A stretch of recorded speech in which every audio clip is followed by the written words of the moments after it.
Bonjour, bienvenue sur cette diffusion. Mon nom est Béatrice Main, je suis auteur, compositeur, interprète. Et en gros, vous pouvez retrouver ma musique et cette podcast sur la plateforme de streaming de vos choix. Alors, vous avez vu le titre au moment où j'enregistre, je ne sais pas quel sera le titre de cette diffusion, mais en fait, je suis venu vous annoncer une nouvelle. La nouvelle, c'est que je vais aller dans...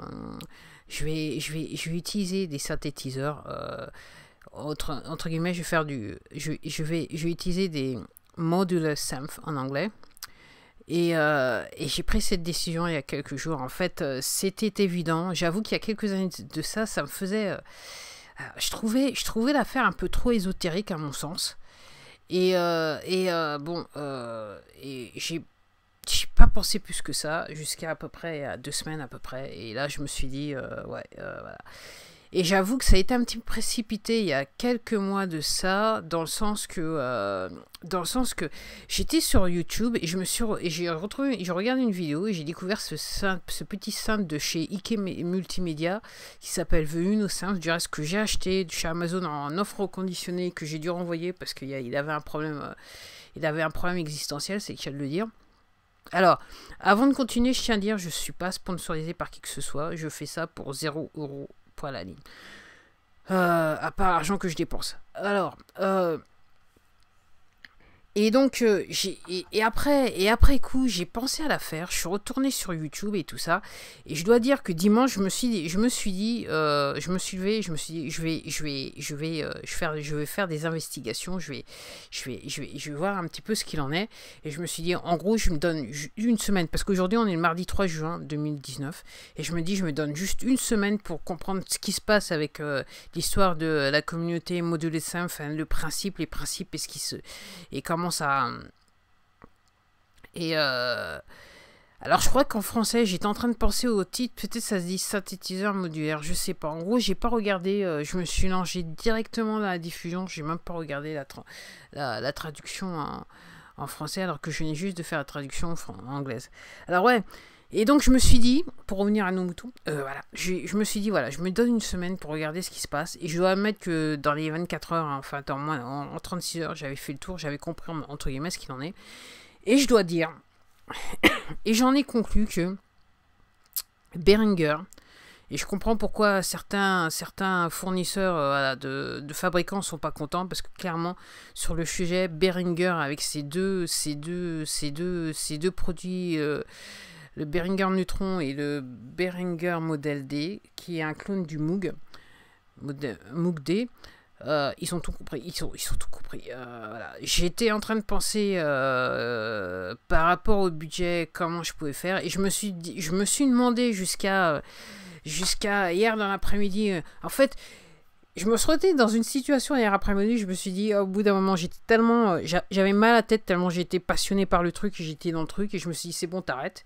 Et en gros, je me suis arrêté pour reprendre juste un petit peu avant de me coucher, parce que je me suis dit, là, maintenant, il faut prendre une décision, il faut voir un petit peu comment ça se fait. Et donc, oui, en comprenant comment ça se passe, en sachant que pour avoir un truc qui marche, il faut un oscilloscope, un LFO pour un filtre et un VCO pour... voilà. Et je me suis dit, et quand j'ai regardé les prix faits, et quand j'ai regardé les prix en kit, et quand j'ai regardé les prix construits moi-même, je me suis dit, ouais, Behringer a tout compris. Alors, jusqu'à dimanche, je me suis dit, bon, c'est bon. En fait, la première chose que j'ai faite, c'est, je me suis dit, ok, je vais construire le truc parce que je savais qu'on pouvait le construire, donc j'ai été sur Amazon, regarder le prix d'un fer à souder, et je me suis dit, comme j'ai déjà soudé dans ma vie il y a très très longtemps, je me suis dit, c'est bon, la soudure c'est quelque chose que je peux faire. Alors après j'ai regardé et je me suis rendu compte, et je me suis dit en kit combien ça va me coûter. Je me suis rendu compte que l'histoire du oscilloscope, le LFO et le VCO, en gros on est réellement autour de 500 €, voilà. Et même alors ce que je voulais dire, c'est qu'en gros, à un moment donné, j'ai allé sur la chaîne YouTube qui s'appelle Lookman No Computer. Et le type, il a un module qu'il a mis, il a mis un schéma qui est valide, enfin un schéma sur son site web, et vous pouvez prendre ce schéma et construire le module. Et je me dis, ouais, je vais faire ça. Et quand je regardais ce matin, je me suis dit, bon, ce matin, je me suis levé, je me suis dit, je vais en avoir le cœur net. Et quand j'ai fait l'addition, bon, autour de, en euros, faut compter autour de 80 euros. Et bon, c'est vrai que 80 euros, en sachant qu'il y a des pièces que c'est mieux d'acheter en multi pour le prix que ça coûte. Mais 80 euros quand même. Et je me suis dit, avec 80 euros, c'est même pas. Ça vous permet juste d'avoir un son. Mais en gros, l'histoire du module simple, c'est que si. Une fois que vous avez l'oscilloscope, ce qui change tout, réellement, ce qui est le plus intéressant, c'est quand vous pouvez travailler sur les enveloppes et que voilà, et vous pouvez faire plus avec. Donc en gros, il faudrait trois trucs et j'ai calculé. Et en plus de ça, il y a l'histoire de comment ça se dit, PSU en anglais. L'histoire de la prise de courant, l'histoire de voilà l'alimentation, aussi il faut construire. Alors même en DIY, c'est juste que j'ai peur de faire péter les fusibles, surtout que moi j'ai un ancien système là où je vis, donc en gros si je fais péter les fusibles, il faut changer toute la boîte sur toute la boîte électrique. Donc en gros c'est ce qui m'a un machin. Et je me suis dit même l'acheter tout fait, ouais ça coûte quand même. Donc là je suis en train de me dire, alors pourquoi je parle de ça, c'est que je sais pertinemment que ça va changer le style de ma musique. Alors je fais de la musique pop alternative, mais je pense que je vais peut-être, je suis pas sûr. En gros c'est 50-50, je sais pas. Tant que j'ai pas les trucs en main, que j'ai pas travaillé dessus, en gros je sais pas. Mais je me dis que peut-être il y aurait je ferais peut-être je produirais des albums où en fait je chanterais pas. Et certains d'entre vous, les mauvaises vont me dire c'est peut-être pas une mauvaise affaire. Bon, ok. Mais ouais, je sais pas comment. Je pense que ça sera différent, en sachant que j'ai été influencé par plusieurs styles quand j'ai grandi, donc plusieurs styles de musique. Donc je sais pas, voilà, c'est pour ça que je dis c'est 50-50, mais je pense que vu que j'aime beaucoup les sons, je pense que ça va être voilà, ça va être, je dirais une overdose de sons modulaires, donc je sais pas. Alors pourquoi je suis aussi passionné que ça, c'est que ce que je vois, alors j'ai jamais été une grande fan des VST, des audio units. En plus de ça, j'ai un vieux MacBook Core 2 Duo, donc en gros, pour acheter des plugins, c'est un peu délicat parce que généralement, il y a 99,99% des plugins qui sont sur le marché qui ne peuvent pas marcher avec le MacBook que j'ai. Donc c'est un peu embêtant. Et je préfère en gros, parce que les ordinateurs ça plante, les ordinateurs ça change, je préfère en gros acheter des équivalents, des modules externes ou des claviers externes plutôt qu'acheter le tout en numérique, si vous voyez ce que je veux dire. J'aime beaucoup ce son analogique, j'aime beaucoup ce son qui est crade, que les professionnels estiment crade. Moi c'est ce que j'aime et ça s'entend dans mes albums. Voilà, c'est pour ça que voilà.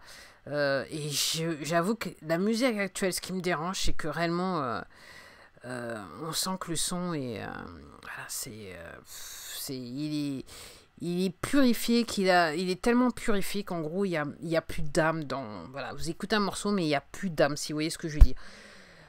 Voilà, c'est donc je suis assez. Moi, ce qui me fait plaisir, ce qui m'intéresse, c'est construire, créer un son que je peux pas reproduire. C'est-à-dire que l'histoire du son modulaire, c'est que à partir du moment où le son est créé, alors soit vous gardez les setups pour faire ce que vous avez à faire, mais une fois que vous changez, ne serait-ce que tourner juste à millimètre, en gros, vous avez perdu le son sur lequel vous travaillez. Donc moi, c'est un son qui peut pas être reproduit. Ça me plaît, même si je dois avouer qu'il y a quelques années je trouvais ça un petit peu ridicule, mais en gros, à l'heure actuelle où je vous passe, ça a beaucoup de sens, et surtout, ça veut dire que vous pouvez créer des sons à l'infini, voilà, l'infini, c'est ce qui me fascine et c'est ce qui me plaît par rapport à ça. Donc ouais, la grande nouvelle du jour, c'est que je vais modulaire. Alors moi, ce que je me disais, c'est peut-être de construire autour d'un Behringer Neutron, et de entre guillemets construire tout le setup autour du Neutron, sachant que l'avantage du Behringer Neutron, alors je suis désolé mais je sais que c'est un petit côté technique, mais ça a du sens, donc voilà.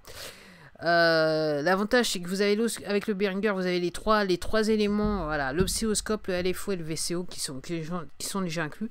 Et je me disais, acheter peut-être, ou mieux que ça, acheter les composants pour construire des modules. Et donc et oui, je vais retourner sur Amazon pour acheter un fer à souder et construire autour d'autres modules qui me permettront d'aller dans le délire, dans le son, quoi. C'est la manière dont je vois les choses. Alors, ouais. Alors, ouais, effectivement, Behringer, ils ont tout compris. Et surtout, ils rendent service à des gens comme moi et d'autres gens, à des gens qui n'ont pas le sou, quoi. C'est surtout ça parce que réellement, pour acheter, c'est top. Alors, si vous y prenez bien, je me dis, moi, j'ai calculé ce matin, voilà, je disais que c'était 80 € pour un oscilloscope fait maison. Et je me dis, si vous calculez bien, si vous essayez de faire pas cher, voilà. En gros, faut compter, juste pour commencer, il faut compter 500 € et les produits Behringer, ils sont à 300 €, quoi. Clairement, c'est... Alors, Behringer, la qualité. Moi, j'avoue que j'enregistre sur une carte son, c'est la Euphoria UMC 204 HD. Je suis obligé de me tourner parce que j'en souviens jamais. Il y a longtemps, très longtemps de ça, presque quasiment, il y a plus de 20 ans, j'avais acheté un U-Control qui me servait de carte de son, et je l'utilise toujours, pour tout dire. Il en a vu des vertes et de pas mûres, pour tout dire, le module de carte son. J'avoue, j'ai aucun problème. J'avais aussi une unité pour des casques, pour prise casque multiple, pour brancher plusieurs casques d'écoute. J'avais aussi acheté un compresseur à l'époque que j'ai revendu depuis. Mais c'est vrai que moi je vois pas, voilà, moi j'ai pas trop de problèmes avec Behringer et comme je dis, pour moi ils ont tout compris et comme je dis le modulaire, le son n'a pas besoin, le son il craquera de toute façon, c'est ce qui fait le charme du truc, c'est que c'est un son craquera que vous pouvez manipuler à l'infini, donc voilà. Donc voilà ce qu'il en est de la nouvelle du jour. Donc je vais Going Modular, c'est le titre en anglais de la diffusion anglaise. Je suis contente, ça. Et je me dis, et j'étais en train de penser dimanche, et j'ai rigolé, c'est quelque chose que j'ai pas dit dans la diffusion anglaise, mais je me suis dit, si je me projette dans le futur, honnêtement, réapprendre à souder, apprendre à souder, ou me donner l'habitude de souder, c'est peut-être pas une mauvaise idée, vu que les machines vont nous entourer, ils vont nous entourer de plus en plus, donc entre guillemets... réparer, voilà, jouer avec des transistors des résistors et compagnie, voilà, des petits, c'est pas, voilà, et des puces et compagnie, c'est peut-être pas un mauvais plan quand je pense en termes de carrière, c'est peut-être pas un mauvais plan, c'est ce que je me dis. Donc voilà, et qui sait, peut-être que j'en viendrai à créer mon propre module, je ne sais pas, je suis un petit peu ambitieux sur l'affaire, mais bon, je ne sais rien. Après tout, il ne faut jamais jurer de rien, parce que clairement, si on m'avait dit, ne serait-ce qu'il y a 55, que je serais là en train de vous parler, vous dire que je suis auteur, compositeur, interprète et compagnie, que vous pouvez écouter ma musique, si vous allez sur votre plateforme de streaming préférée, entre guillemets, je vous aurais dit, arrête de m'insulter, arrête de te foutre de moi, en gros, voilà, arrête de te foutre de ma gueule, quoi. En gros, c'est un petit peu ça. Bon, allez, hop, j'ai juré, je sais pas ce que ça donnera, bon, j'ai juré pour YouTube. De toute façon, bon, c'est pas grave. Bah voilà, c'était tout pour moi. Voilà, grande nouvelle. Alors, si vous êtes fan, c'était un petit peu technique, je m'en excuse, mais bon, comme j'ai dit, quelque part, j'ai décidé de documenter l'affaire. Alors, je sais pas si ici est la question que je me pose, que j'ai posée sur Instagram, est-ce que je devrais documenter tout le processus? Je ne sais pas encore. Je vais réfléchir, ça dépendra de pas mal de choses. En attendant, je vous remercie. Si vous avez des commentaires, laissez-les. Voilà. Et si vous êtes sur encore, envoyez des messages si vous pouvez. Voilà, il n'y a pas de souci. Sur YouTube, faites vos commentaires et compagnie. Si vous avez une autre idée sur le sujet des synthétiseurs modulaires, enfin voilà, je sais pas comment il faut dire en français. Bon, allez-y, dites-le moi, mettez-le moi dans les commentaires. En attendant, je vous dis à la prochaine diffusion. Venez m'écouter à nouveau. N'hésitez pas à venir m'écouter à nouveau. Et en attendant, je vous dis à la prochaine. Et puis prenez soin de vous. Au revoir.